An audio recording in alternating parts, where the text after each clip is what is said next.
bitch, man!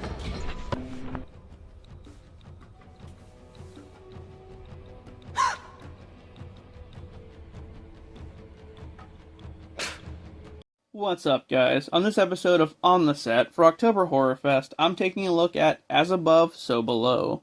So let's get into it.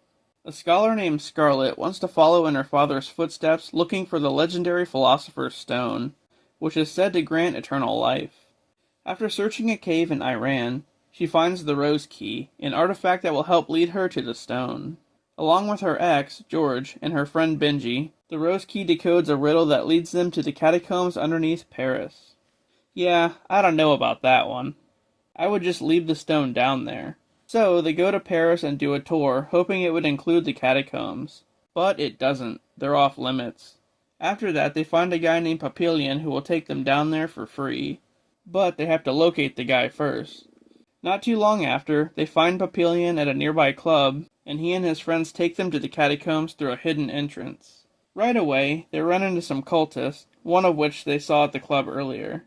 As they venture deeper into the catacombs, they find a blocked path and Scarlett starts to clear it. But Papillion tells her that people who travel down that path never come back, especially one of his friends named La Taupe, who disappeared down there a while ago. The group decides to take an alternate path to move forward, but it ends up collapsing behind them, nearly killing Benji. All of a sudden, they end up in front of the very same blocked path that they were at before and are forced to venture through it anyway. Once there, they find La Taupe, who's now a ghost haunting the catacombs. He advises them that the only way out is to keep going deeper in. Finally, Scarlett finds the Philosopher's Stone along with a bunch of other random treasures. As Scarlett takes the stone, Papillion's friend takes some of the treasure along with it, which ends up triggering the ceiling to fall on them.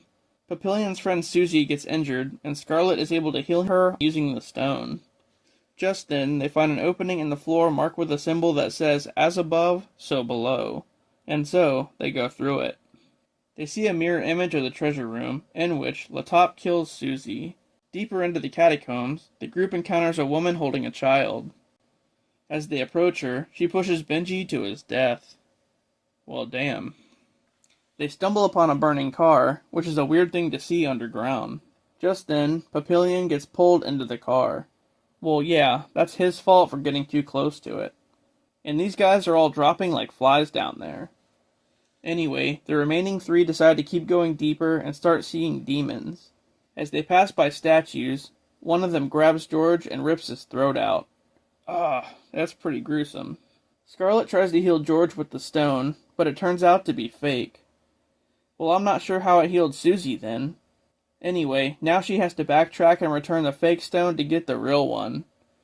Nah, it's not worth it. They've gone too far. But she goes back, fighting against weird faces and tunnels flooded with blood, only to realize that the real Philosopher's Stone was inside of her all along. What kind of shit is that?